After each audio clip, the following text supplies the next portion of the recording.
Hello and welcome to Frontrunner Motorsport, and it's Formula 1 time again. The 2025 season is about to begin, so it is time to give my all-important predictions for another year of exciting Formula 1 action. This year is made even harder by the fact we have new regulations taking effect in 2026, affecting the development cycle for this season, and with a whole host of new drivers. A very different looking grid to 2024. Four-time champion Max Verstappen is of course back and will be looking for a fifth championship in a row, something only ever done by the legendary Michael Schumacher, with even Sebastian Vettel and Lewis Hamilton not being able to get past four in a row. We've got drivers changing teams, old faces stubbornly staying where they are, and new young faces making for one of the hardest Formula 1 grids to judge in a long time. Come year's end, I'll see how I did, counting how many places I was out by for each team and driver. In 2024, the score was 73, so that has to be lower in 2025. Make sure you subscribe so you don't miss the results of these predictions, and let's jump into the video. Stake Sauber 10th with Nico Hülkenberg 19th and Gabriel Bortoleto 20th. They were last in 2024 and they'll be last in 2025. Everything about this team screams waiting for 2026. Not only is it about the new regulations, but Sauber are waiting for Papa Audi to take over. They'll have new engines, new facilities, new staff, so 2025 is going to be a year of stagnation. Everyone at Sauber will be looking forward. We only managed 1 points finish in 2024, courtesy of Guan Yu Zhou. There is a chance they go all year without scoring. I think Nico Hülkenberg may get a couple of points finishes, whilst this is entirely a learning year for Gabriel Bortoleto, who is not going to follow up his Formula 3 and Formula 2 success here. The whole team is going to be entirely focused on 2026. So this year is a write-off, and it'll be spent at the back of the field. Visa Cash App Racing Bulls 9th, with Yuki Tsunoda 15th and Isaac Hadjar 18th. VCARB, hardest team to predict because a lot depends on how motivated Yuki Tsunoda is.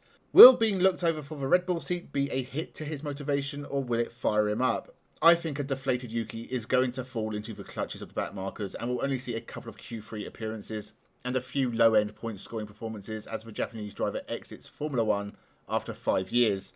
His new teammate Isaac Hadjar is making his debut in 2025, and I think he's going to struggle. He got very emotional when things didn't work out for him, and I don't think that's going to fly at VCARB. He can take some solace in beating his Formula 2 rival Gabriel Bortoleto, but it's going to be a frustrating year for the young Frenchman. Williams 8th, with Carlos Sainz Jr. 14th and Alex Albon 16th.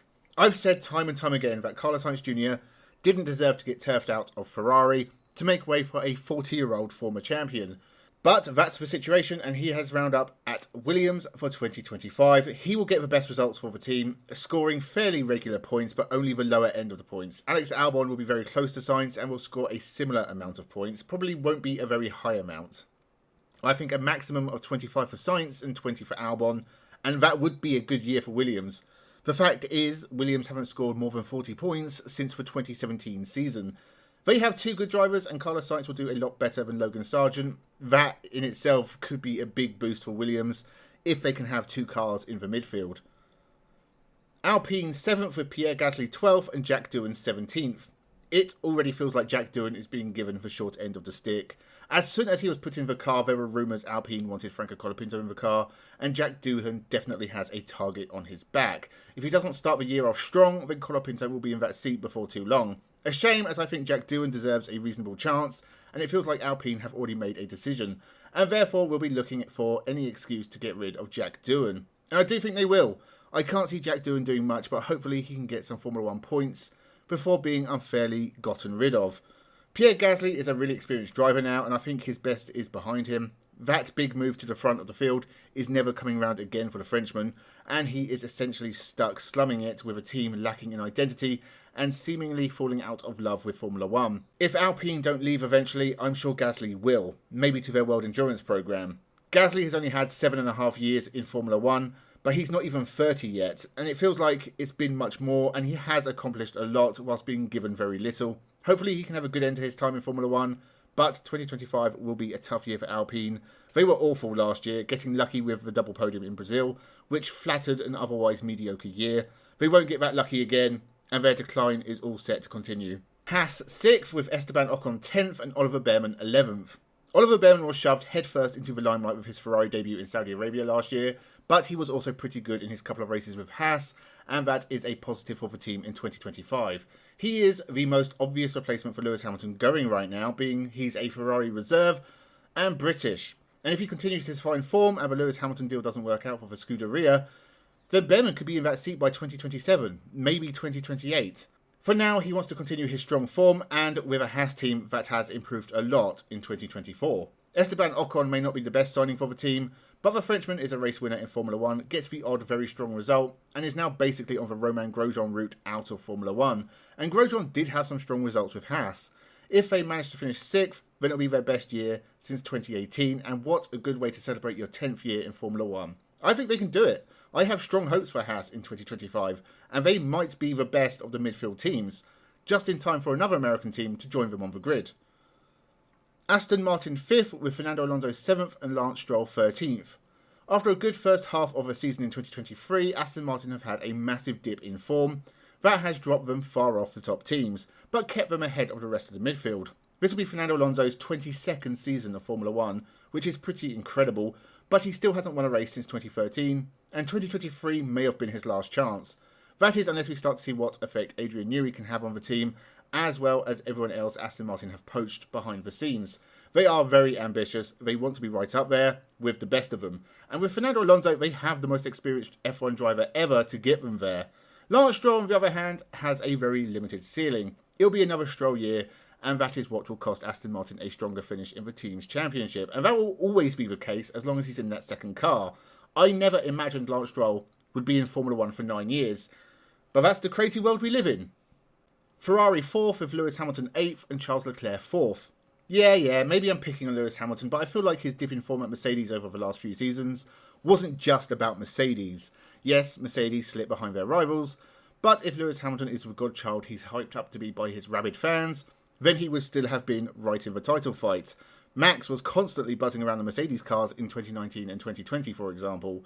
And Lewis wasn't. He was a midfield driver. A top midfield driver, but not the man he once was. And a move to Ferrari isn't going to change that. I expect him to have a strong early season form, but start to drop off after a few races, as the excitement around his move dies down. And then everyone will be filled with regret by Singapore, and later in the year, Hamilton will announce that 2026 will be his final year. Or he'll win the championship, who knows. I think he'll be an 8th, but of course a lot depends on Ferrari too. Same's true for Charles Leclerc. It's going to be difficult for the guy who has been the Ferrari golden boy since 2019, and now he has to share that status with Hamilton. Hopefully that motivates him, and he could have a much better season than 4th place that I'm going to put him in. For me, I think Ferrari will take a step back. They don't do well in seasons before big regulation changes. Lewis Hamilton is as much a distraction as a boon, and I think they'll fall behind Red Bull and Mercedes. Mercedes 3rd with George Russell 3rd and Andrea Kimi Antonelli 9th. A lot depends on the progress made by the teenage sensation Andrea Kimi Antonelli, because he has a lot to learn very quickly, and I think that is going to be tough on the young Italian. I'm not expecting a Lewis Hamilton level first season. Tough start with stronger results coming later in the year, but he is still going to be a step behind many of the other drivers in the top teams, and that will have an effect on Mercedes. But George Russell, now moving into team leader at Mercedes, is going to lift them up with a strong title challenge. This will be George's best season yet, cutting out a lot of the mistakes of previous years and taking more wins on his way to a strong 3rd.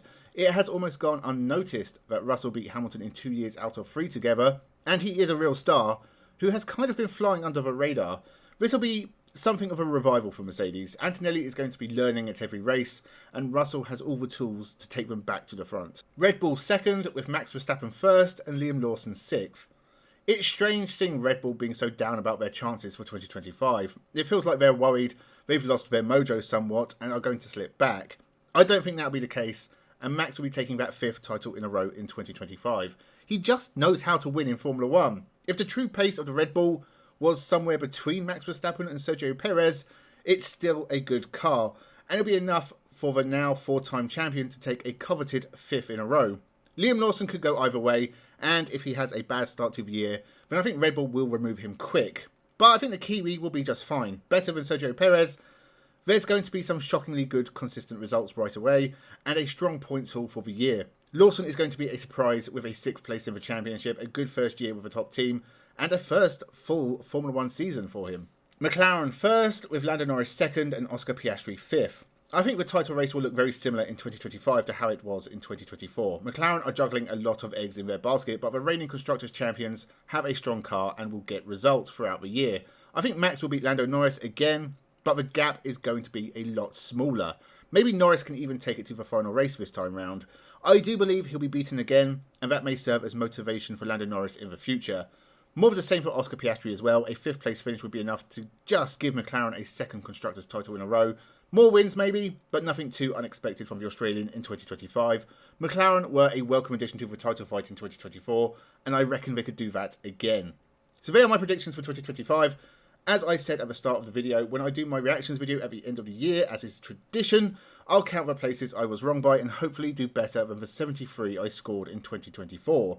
Who do you think will be champion? Can Max make it 5 in a row? Or will someone else stop him? And what about Lewis Hamilton in his first season without Mercedes power? Make sure you subscribe so you don't miss the reaction video in December, but all of the videos coming out throughout 2025. Thank you very much for watching, enjoy the Formula 1, and have a good one.